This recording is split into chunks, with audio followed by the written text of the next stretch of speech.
My stepmom had never really been part of my family in my head. She had been there all along, but I never considered her a part of the family because I'm pretty sure that in her head, she did not consider me family either. However, after that decision that my father had made, I decided that neither of them were worthy enough of being called family, since that was a big word that came with a lot of responsibilities. My father had tried to be there for me initially, and I respected that, but in the end, he valued my stepmother a lot more than me. After I moved in with my grandparents, they were the ones who took care of me and even hired a full-time nurse to help me out. They were nice people, and I had always had a good relationship with them. The only reason I had not moved in with them earlier was just because I was still holding out hope that maybe my father would change eventually, but he did not.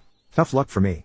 Anyway, they are good people who took care of me and made me feel really loved, since they could understand that I was going through a very bad phase of my life. They tried to get my father to visit me, but he kept coming up with excuses. Sometimes he was too busy, and other times he was too tired from work. So for almost 2 months, he did not visit me even once after the accident and after he had kicked me out and moved me to my grandparents' house. Eventually, even my grandparents got into a fight with him because of how he was behaving and said that it was not fair to me.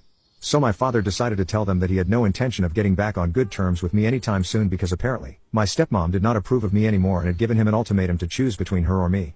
He had chosen her, and he believed that I needed to learn to be a better person and get along with people. Until that happened, he could not see us having a relationship because he thought that I had been a very difficult child to deal with in recent times, and he could not put up with that kind of behavior anymore for his own sake and his wife's. So that was that, and after that, we've not spoken. My grandparents were the ones who sent me to college after I had recovered, and they have been there for me all along.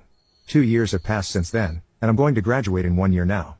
I've been trying to move on with my life, and it has been difficult, but I have good friends and grandparents to be there for me, so it's relatively easier for me, I guess. Anyway, I hadn't heard anything from or about my parents in the past few years, and until recently, I had no intention of ever getting back at them or doing anything to disrupt their lives. I was living and doing just fine without them. But I guess my stepmom has serious mental problems, because she reached out to me last week to tell me that she and my father were renewing their wedding vows in a couple of weeks and she wanted me to attend that event. I was very confused as to why she wanted me there, and I wrote back to her instantly, telling her that I was not going to be coming. But she told me that I absolutely had to be there because my father was going to reach out to me in a couple of days to ask me about it formally. One of the major reasons that he wanted me to be there was because some of his business associates were going to be there as well, and they knew he had a daughter since they had seen some family photos on his desk. It would be very weird to explain to them why I was absent from such an event, and my father had been planning on reaching out to me to make amends for the falling out we had. Now you can watch the third part by pressing share and more.